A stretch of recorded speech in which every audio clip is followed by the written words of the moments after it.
Hey guys, how's it going? It's Shay and welcome back to Almost Phanology. Sorry for the lack of videos lately, just been spending a lot of time with family and stuff, and we've also moved houses, so a bit of a different background, but anyways, today's subject is this very lovely vintage box fan. I'm sure many of you who are at least in North America will know what this is. But for those of you who don't, this is an Electrohome 652, or otherwise known as a Lakewood P23. These were sold under a variety of different names and brands and things, or also different models as well. This one is apparently a slightly rarer one, I've been told, because it has this Venturi guide here, or like a shroud. I got this for around $100 Canadian dollars from a Facebook marketplace, which is roughly £50. It's not cheap, but I'm very happy with it, and I haven't seen another one of these before for sale here. So why don't we have a look around this fan and show you all of its wrongness and wrongness, is that even a word? But show everything unique about it, and we'll give it a run. And that's something you guys have to watch. Trust me, this thing is quite a performer. Alrighty, so looking at the front of this thing, the grills on this fan are not yellowed, which is quite surprising, to be honest. I'm quite fortunate about that because I have seen them become quite brittle and yellowed over time. There are three broken slats actually just in the corner there. Thankfully, the other grill is okay. You can see the lovely Electrohome badge there. And the Electrohome is basically a department store, for those of you who don't know. I didn't even know that at the time as well, because I've seen quite a few Electrohome products for sale, used. So, yeah, that's quite interesting. All the screws are original, I believe. They look to be original at least.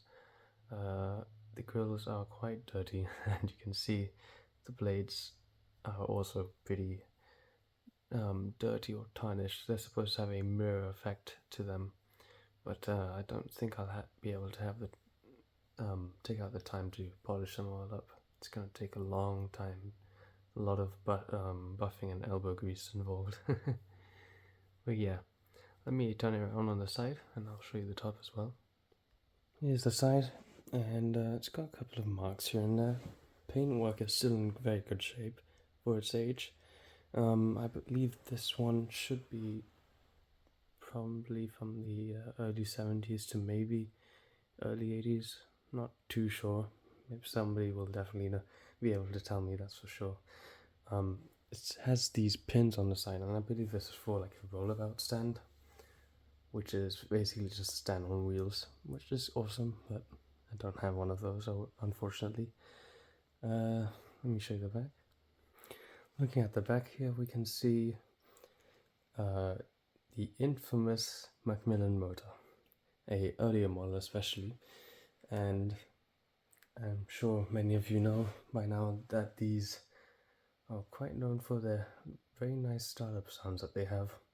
This one's in okay shape. It does make a bit of bearing noise, so I'm definitely gonna have to oil it at some point. And thankfully that's quite easy to do because it has oil ports. And you might have seen that other box fan that I made a video on before that had a copy of a later model of one of these, so that's quite funny.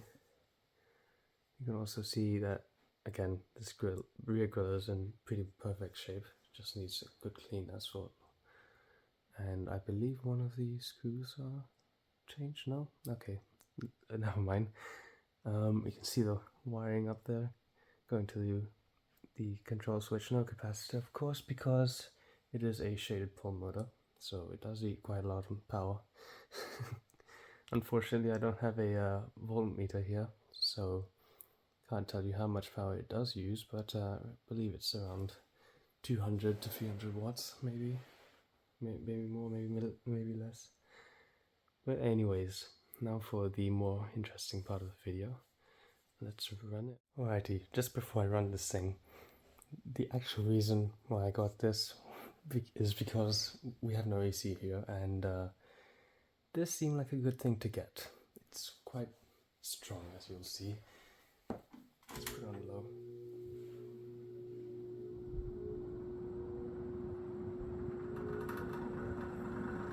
Yeah, you can hear the motor rattle there.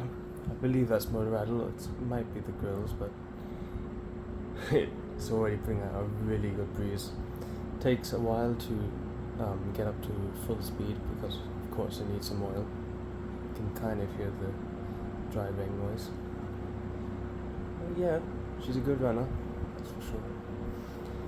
And let's put it on video. You can feel the ground shaking, and oh my goodness, what a breeze this thing makes. I'm hoping that the mic isn't picking too much of this up. Yeah. And high. Not too much of a difference between medium and high, but yeah. Really, really strong. Like, oh my goodness. This thing is an absolute beast, that's for sure. I'm not sure if you can even hear me, that's because of how loud it is as well. So yeah, let me turn it off now.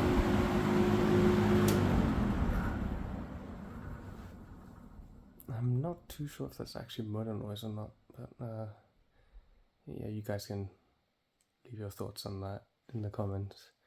Spin down is not too great at all, really. These usually have a pretty long spin down. This one has quite the opposite. Yeah, needs some oil for sure. Let me do something a bit different, and we'll get a close-up of the startup sound. Possibly on high, if anything.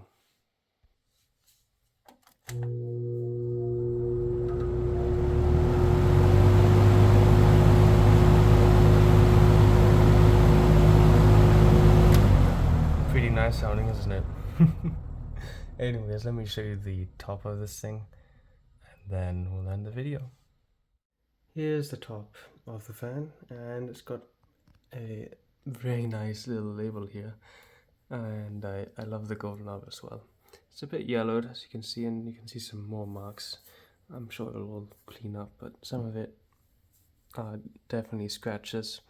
The underneath of it, there's only 1 foot left, so I had to put some more on. And you can see the handle here is in good shape. Doesn't feel like it's gonna break at all, and apparently this is a wider handle compared to the normal ones, which is good. So yeah, one more thing I'll just like to show you here. Look how small the plug is on this thing. Oh my goodness. Yeah, much different from what we see nowadays. Cable is in good shape, no cracks or anything. It's a bit dirty. Yeah, it just needs a really good clean, and hopefully I will do that at some point, as mentioned before. But yeah, anyways, let's end the video now. So there we have it, guys. Hope you enjoyed this one.